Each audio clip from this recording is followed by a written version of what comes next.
Hey guys, so this is going to be my first review, and if you ever see me looking up in this review, just as a forenote, I'm going to be looking at IMDb, which is on my laptop currently, to reference any character, writer, director that I need in all of my reviews. So let's begin. This is my Ghostbusters 2016 review, or that's whatever they called the new Ghostbusters. To begin with, I wanted to like this movie going into the theater. I am a huge Ghostbusters fan, and I could not wait for this new movie. I didn't think there was a better casting for an all-female casting. Leslie Jones, I had negative thoughts going into it, but Leslie Jones, surprisingly, was one of the funniest characters in the movie, and I don't think to the stereotype that a lot of people thought, that she was just going to play a loud black woman. Yes, she had a lot of jokes like that, and yes, that is a negative stereotype I don't believe they should have done. She still did a very, very good job.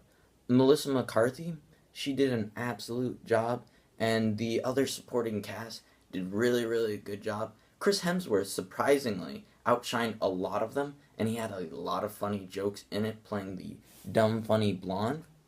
And director Paul Feig, he was it felt like he was trying his hardest to do a Ghostbusters, and I respect what he tried to do, but I think there was a lot of jokes that just fell flat.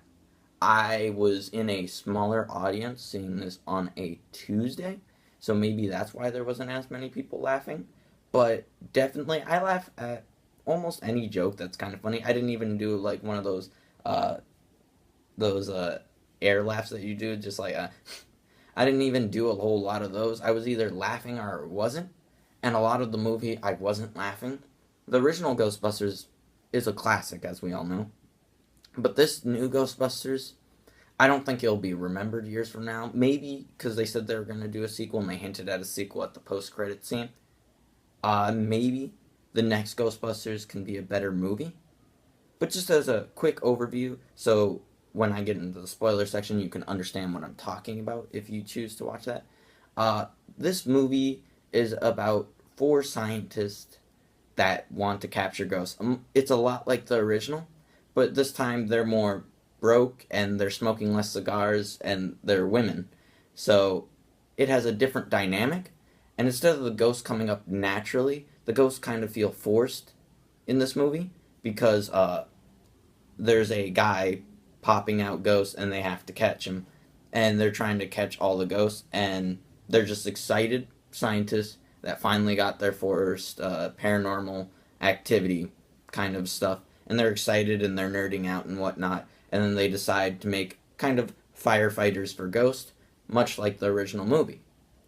Then from there, the movie kind of spirals into more and more ghosts, which in the first movie just meant more and more comedy. But in this movie, the more and more ghosts, there was less and less comedy and more fighting. And I felt that wasn't needed. There was a lot of just dialogue that just wasn't funny. It was explaining stuff that didn't need to be explained. There was just a lot of stuff that wasn't funny.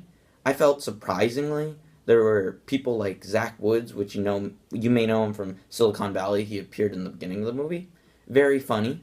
I felt all the supporting roles, like they had Steve Higgins, which is the guy who makes side jokes for Jimmy Fallon. I felt a lot of these side characters outshined our main cast, even though they did really well. And I think it was sad that Ghostbusters wasn't funnier than a lot of superhero movies to come out this year. For example, Deadpool was a way just funnier movie than Ghostbusters. I feel Ghostbusters 4 and foremost should have been a comedy and not an action movie, which is what it became. At the end of the movie, I typically don't like endings, but this ending kind of made me feel meh. The whole movie made me feel meh. I went in wanting to like it, and it was better than I thought it was going to be. I honestly kind of had low expectations for this movie based off the trailers, which I didn't think deserved that many dislikes. For example, Jack and Jill, way worse trailer. How does that not have more dislikes than the Ghostbusters 2016 reboot? Just my opinion. But overall, this movie, I would give it a 6.5 out of 10. That's just due to a lot of the jokes falling flat. But what is good about it is the action isn't bad. The jokes that make you laugh are there. And the supporting cast is very, very strong. A lot of the actors that are just there for 1 or 2 minutes do make you laugh a lot. And I felt it was very good. And it followed the plot of the original, which helped it and hurt it a little bit. Now I'm going to be going into more spoilers. And this is a lot of what I didn't like about the movie. I didn't like how in the trailer Chris Hemsworth was shown off as the villain. He kind of and kind of wasn't the villain. He got possessed. I felt that was kind of forced, and there was a whole dancing thing with the cops and whatnot, and they had a lot of nods to the old ghost, like Slimer. That stuff just wasn't funny. We didn't need a girl Slimer. They really underused Slimer. The Stay Puft Marshmallow Man was very disappointing. I didn't necessarily. They either should have done him big, done him funny, or not done it at all. And it's disappointing to see that he was just kind of a blimp in the air, and he was there for a minute. It was very, very disappointing, and I would say that there was a lot of stuff wrong with the movie. There was some childish jokes, a lot of childish jokes in this movie, farting, flicking off, and the cursing wasn't used in a way I thought Paul Feig was going to do.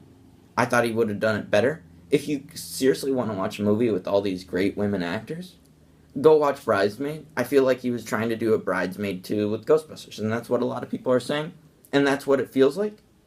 It's not wrong that he wanted to do that. It's just not Ghostbusters.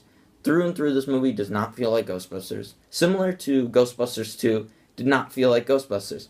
Though this has the name of Ghostbusters, I really don't feel the heart and soul of Ghostbusters in it. Sure, they have the nods to the firehouse in the movie. You get to see the firehouse. But I do like at the end, after the credits, spoilers again, you do get to see that there's a potential hint to the ghost in the first movie that was the big villain. And I would love to see the Keymaster and Doormaster redone. I'd love to see just Ghostbusters 1 redone, because that's what this felt like it was trying to be. But they were trying to make a new plot. It really didn't work out. A lot of the stuff was predictable. And I walked out of the theater feeling meh. When most comedies, I want to walk out of the theater being like, ha ha ha ha ha, now back to work or back to life, and etc. And this, I just didn't laugh that much. And I felt like I've watched action movies and etc. this year that have made me laugh more. And I was just very disappointed at this. Now, it's not the actor's fault. I feel it was a lot of the writing. And Paul Feig does this thing with these women actors he knows very well. He just kind of lets them improv. And the improv helped and hurt the movie a lot. And that's why I would have to give it a 6.5 out of 10. It was missing a lot of jokes, and a lot of jokes just fell flat. And overall, the movie just wasn't funny when it was supposed to be funny. But it's not the worst movie I've seen this year. That concludes my review. I'll see you in my next video. Bye.